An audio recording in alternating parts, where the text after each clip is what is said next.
안녕하십니까. 토론토 대학의 이치근입니다. 이번 발표는 특별히 한국어로 준비했는데 통상 연구 발표를 영어로 해왔기 때문에 한국어 표현이 다소 이상한 것들이 눈에 띄던데 그 점 또한 양해 바랍니다. 코비드 때문에 직접 뵙지 못한 점이 아쉽고 다음에 기회가 된다면 직접 뵙고 인사드릴 수 있기를 고대합니다. 감사합니다. 안녕하세요. 토론토 대학교의 이치근입니다. 이번 섹션에서는 기계학습을 이해하는 데 필요한 기본적인 개념들에 대한 간단한 디스커션을 하도록 하겠습니다. 머신러닝은 세 가지 방식으로 수행이 가능한데 이런 세 가지 방식의 머신러닝은 데이터가 어떤 형태로 주어지는가에 따라서 결정된다고 볼 수 있습니다. 데이터가 주어지면서 그 데이터 안에 머신러닝에서 부르는 피처들과 함께 그 타겟 레이블이 같이 주어진 경우, 이를테면 수학 문제로 치면 문제와 해답지가 같이 주어지면 해답지를 봐가면서 머신러닝 알고리즘이 학습을 하게 되고 그런 방식의 머신러닝을 슈퍼바이즈 머신러닝이라고 합니다. 어떤 경우에는 부모님이 조금 더 효과적으로 수학 공부를 하도록 해답지를 잘라내서 숨겨놓는 경우가 있는데 그런 경우에는 학생들한테 주어지는 거는 문제밖에 없죠. 해답이 없고. 그래서 데이터도 타겟 베리어블, 그 진실에 해당하는 부분이 가려져 있고 단지 상황을 기술하는 피처들만 주어진 경우에도 머신러닝을 저희가 수행할 수 있는데 그런 상황에서 사용하는 머신러닝의 기법들을 저희는 unsupervised 머신러닝이라고 합니다. 그리고 마지막으로 문제도 없고 해답도 없는 경우에는 저희가 reinforcement learning을 사용할 수가 있는데 reinforcement learning에서는 실제로 막 부딪히면서 trial and error 과정을 거쳐서 문제 자체를 스스로 만들어가면서 그 해답을 풀어가는 그런 알고리즘으로 이해할 수가 있는데 reinforcement learning은 통상 그 전략적인 decision making에 사용되는 그런 타입의 머신 러닝 브랜치라고 할 수 있습니다. 데이터가 주어진 형태에 따라서 세 가지 머신러닝 기법 중에 어느 것을 사용할 수 있는지가 결정됩니다.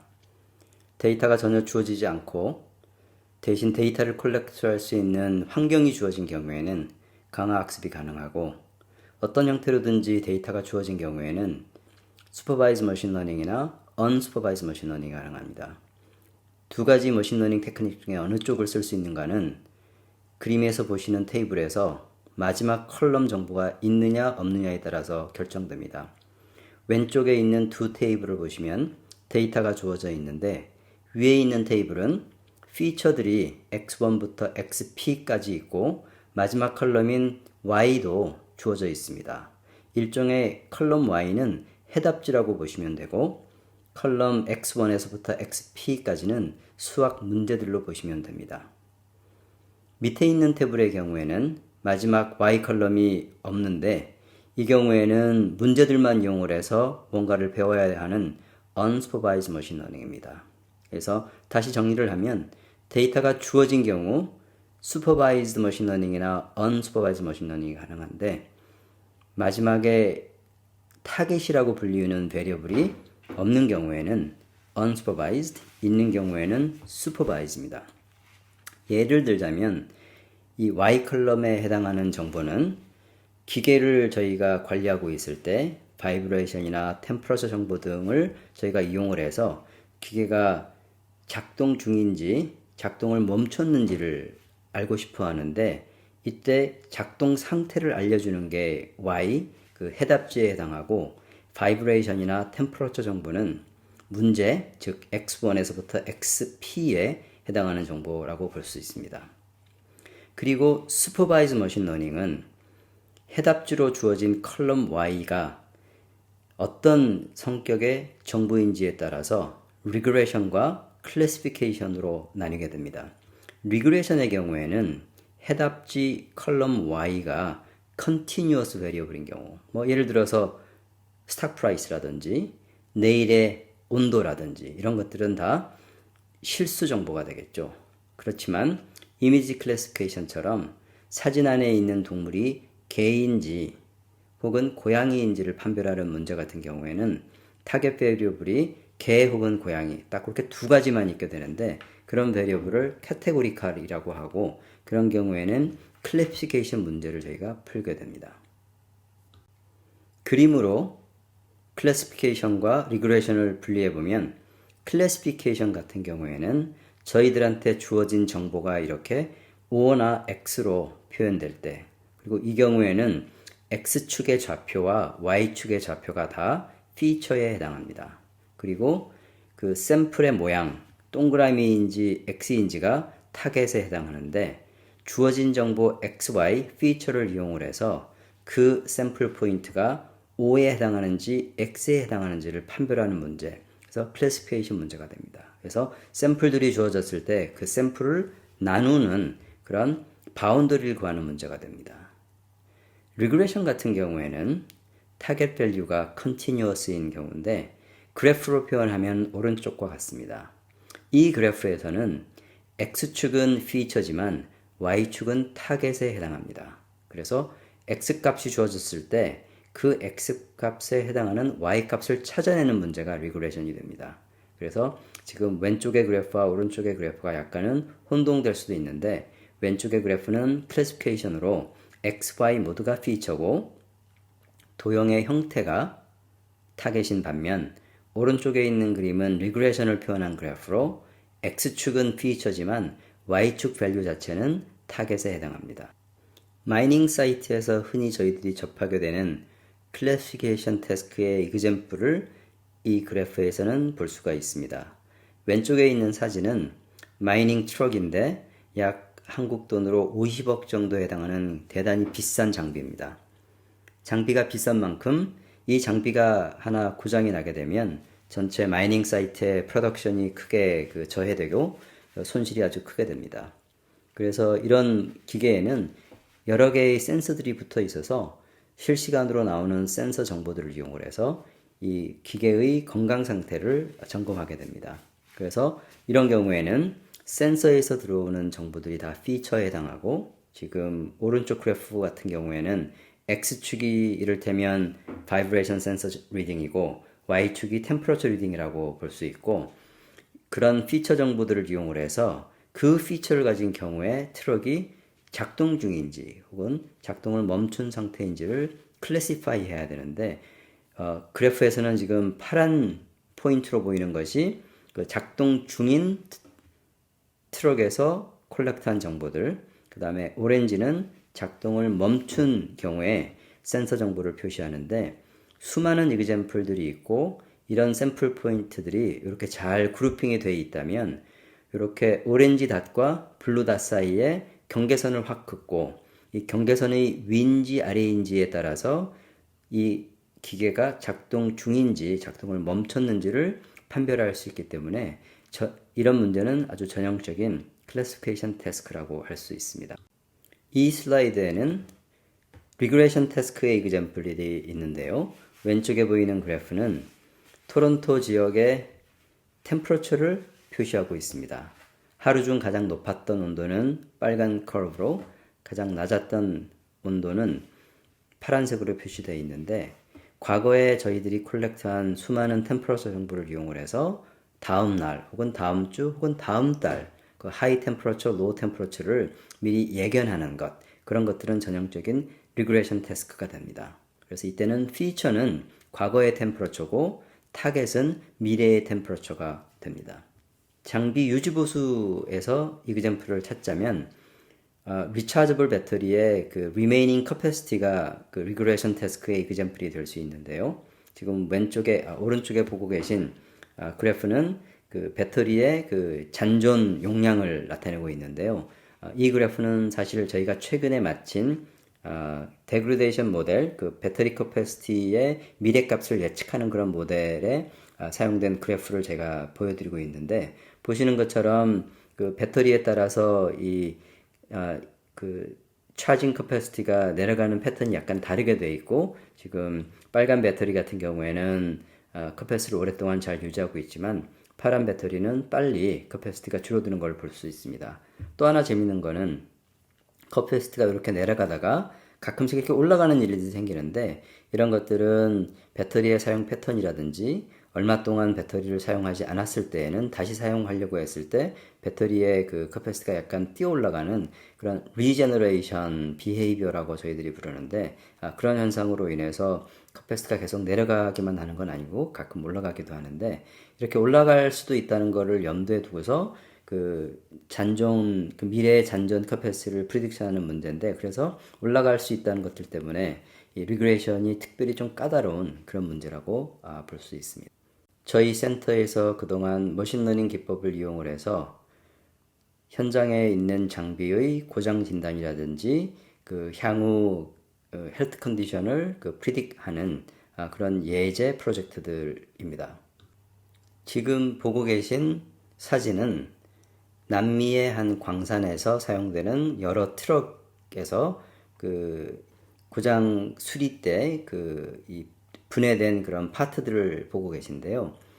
지금 그 사이트에는 수십 대의 이제 트럭이 사용되고 있고, 이런 트럭들의 그 타겟 오퍼레이셔널 아워는 한 18,000시간으로 정해져 있는데, 그 타겟 시간에 미치기 전에 페일하는 트럭들도 있는데, 그래서 이 트럭들의 헬트 컨디션을 계속 모니터링을 하다가 어떤 트럭이 목표 시간치에 이르지 못하고 페일하게 될지를 미리 프리딕션 할 수 있다면 트럭 커패시티를 플래닝 하는 데도 도움이 되고, 그리고 그런 트럭들을 골라내서 수리를 미리 한다든지 뭔가 좀 대책을 세우는 데 도움이 되기 때문에 트럭에서 저희들이 모니터링 하고 있는 그런 센서 데이터나 가끔씩 오일 샘플을 해서 오일 어널리시스를 하는데, 그런 오일 분석 정보를 이용을 해서 이 많은 트럭 중에 고장날 찬스가 높은 트럭이 뭔지를 찾아내는 그런 프로젝트를 저희가 수행을 했습니다.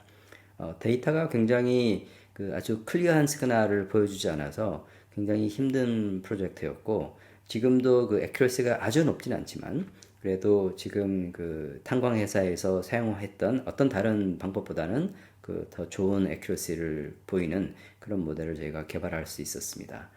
이 클래시피케이션 문제라고 볼 수 있는데, 이 클래시피케이션 문제를 위해서 저희들이 여러 가지 알고리즘을 썼고, 여러 가지 알고리즘의 퍼포먼스를 비교해서 그 중에 가장 좋은 모델을 저희가 선택을 해서 레코멘데이션을 했습니다.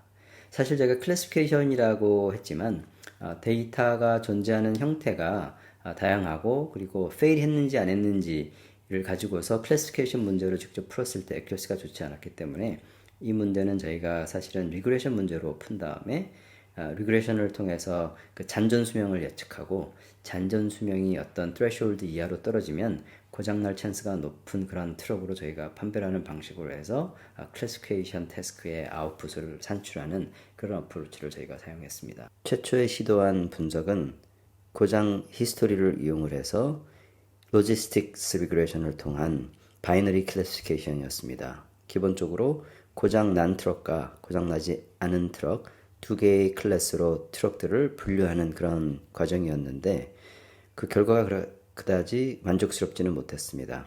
그래서 클래시피케이션 애큐러시가 높지 않았기 때문에 바이너리 클래시피케이션 어프로치는 접어두고 리그레이션 태스크로 다시 분석을 시작했습니다.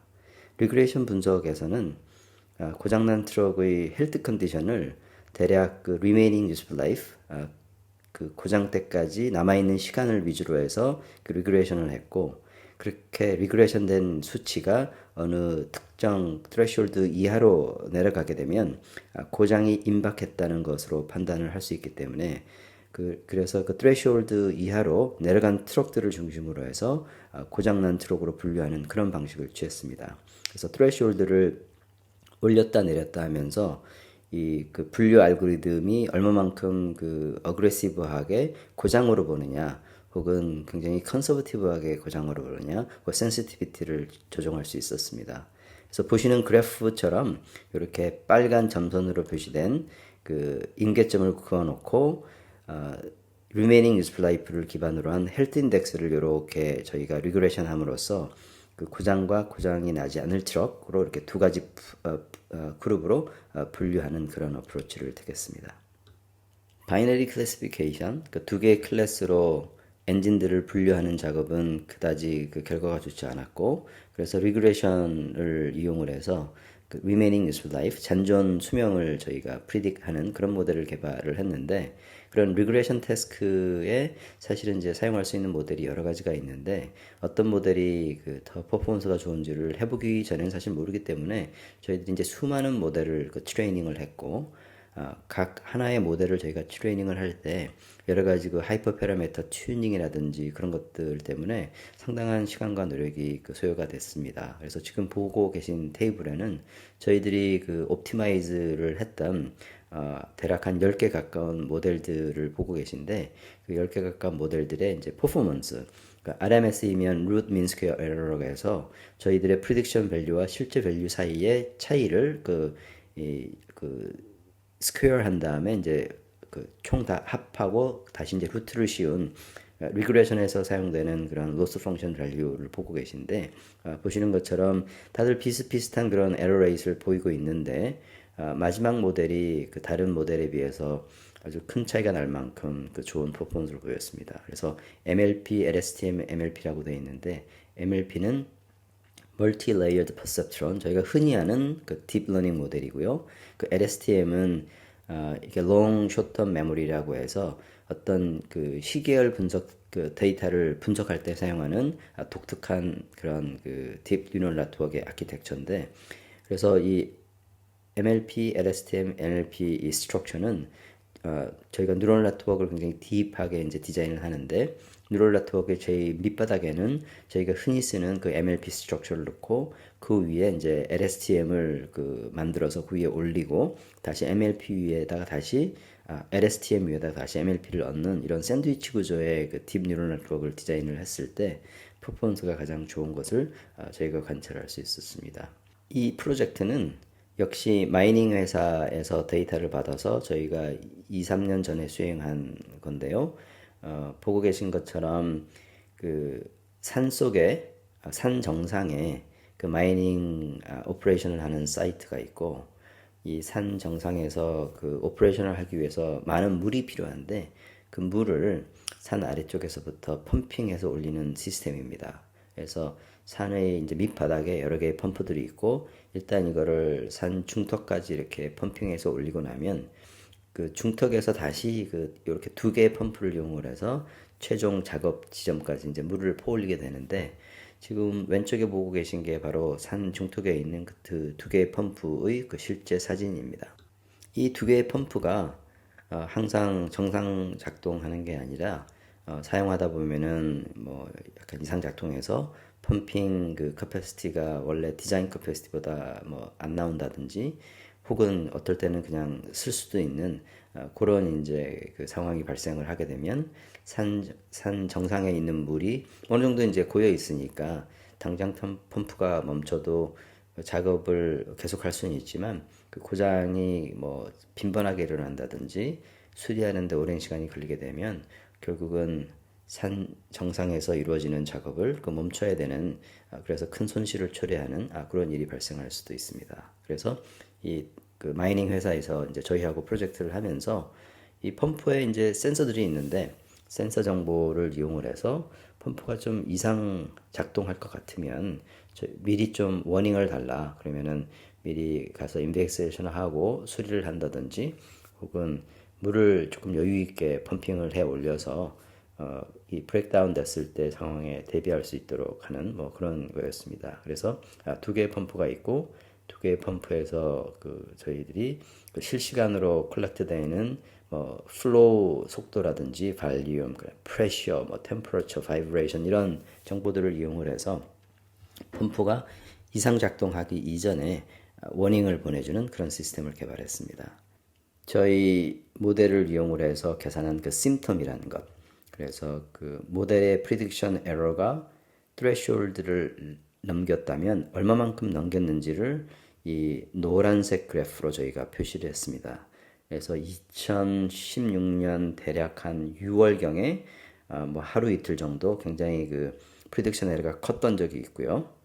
그리고 2016년 한 9월경이 되겠죠. 그때는 그런 프리딕션 에러가 크게 그 틀린 적이 상당히 빈번하게 있죠. 뭐 큰 스파이크가 한 번 있고 또 있고 뭐 또 있고 이런 스파이크들이 하나가 아니라 뭐 두세 개가 겹쳐 있을 수도 있고요. 그래서 2016년 뭐 9월에 뭔가 좀 일이 일어나고 있다.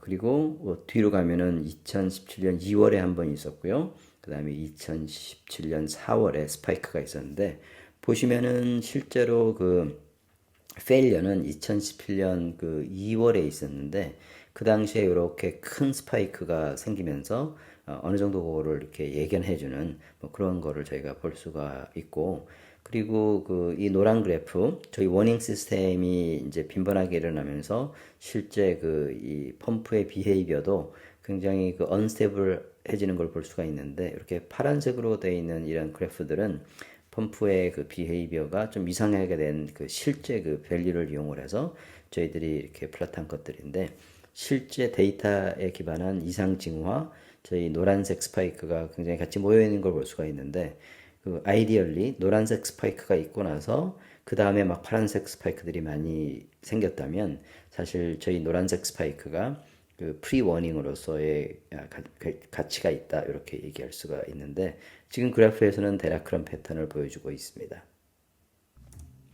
제가 말씀드린 것처럼 머신러닝의 출현과 함께 저희 주변에 존재하는 많은 그 복잡한 문제들을 그 전에 풀 수 없던 것들을 이제 풀 수 있게 된 경우들이 굉장히 많이 있습니다. 더군다나 머신러닝의 큰 장점 중에 하나는 딥러닝이 그 이미지 프로세싱, 내추럴 랭귀지 프로세싱, 기존에는 개별적으로 이루어지던 그런 어떤 기술들을 다 함께 다 그 해결할 수 있는 일종의 그 도깨비 방망이처럼 그 유니버설한 솔루션이 되면서 저희들이 구현한 솔루션들이 그야말로 그 처음부터 끝까지를 다 커버하는 그 전체 그 통합된 시스템의 솔루션을 그 제공할 수 있다는 큰 장점이 있습니다. 그리고 덕분에 저희들이 수행하는 연구가 여러 가지 가정들을 가지고 뭐 이런 정보들이 이런 식으로 주어진다면 우리가 이런 것들을 할 수 있다, 뭐 이런 그 컨디션이 붙은 그런 모델이 아니라, 일단 그 현장에서 콜렉트된 로 데이터가 있으면 그 데이터를 그대로 받아서 그거를 뉴럴 네트워크라는 걸로 이제 프로세싱을 해가면서 필요한 정보를 저희가 뽑아내서 그 저희가 원하는 태스크를 그 수행할 수 있는, 그래서 그런 큰 어떤 리얼리티 측면에서 그 굉장히 현실성 있는 솔루션을 만들 수 있다는 그런 큰 장점이 있습니다. 그렇지만 그 머신러닝이 굉장히 성공적으로 사용된 예들이 많이 있긴 하지만, 여전히 머신러닝은 빨리 변해가는 기술 중에 하나고, 간혹 어떤 분야에 가서는 굉장히 좀 이 덜 성숙된 그런 기술이기도 한데, 그래서 이런 머신러닝을 사용을 해서 저희가 현실의 문제를 풀 때 지나치게 그 낙관적인 그런 입장보다는 낙관적이지만 그래도 조심을 하는 그런 입장이 필요하다는 것을 제가 레코멘데이션 해드리고 싶습니다. 그래서 특히 그 강화학습 같은 경우에는 아직까지는 해결해야 될 문제들이 많이 있죠. 그 현업에 실제 적용하기 위해서는. 그래서 그 트레이닝의 문제라든지 뭐 그런 것들이 많이 산적해 있고, 그래서 굉장히 조심을 해야 되는 기술 중에 하나라고 저는 개인적으로 믿고 있습니다. 그렇지만 그 머신러닝이 계속 발전하고 있고, 여러 새로운 에리어에 계속 그 영역을 넓혀가고 있는 이런 추세인데, 그래서 머신러닝을 잘하는 뭐 저 같은 사람과, 그다음에 현장의 문제를 잘 알고 계신 지금 제 발표를 듣고 있는 청중에 계신 분들과 같은 그런 어떤 도메인 엑스퍼트들이 서로 협력하게 됐을 때는 기존에 저희들이 풀 수 없다라고 생각했던 문제들도 많이 풀리는 것들을 많이 목격을 해왔고, 앞으로도 계속 그렇게 될 거라고 믿고 있습니다. 그래서 머신러닝이 현업에서 아주 효과를 발휘하기 위해서는 아직 여전히 저희가 풀어야 되는 문제들도 많이 산적해 있지만, 그 문제들과 함께 사실은 많은 기회들도 있다는 것을 염두에 두시고, 머신러닝을 그 지금 몸담고 계신 그런 직장 내에 여러 가지 문제들에 그 해결하려는 그런 그 노력에 동참해 주시기를 제가 부탁드리면서 오늘 발표를 여기서 마감하겠습니다. 감사합니다.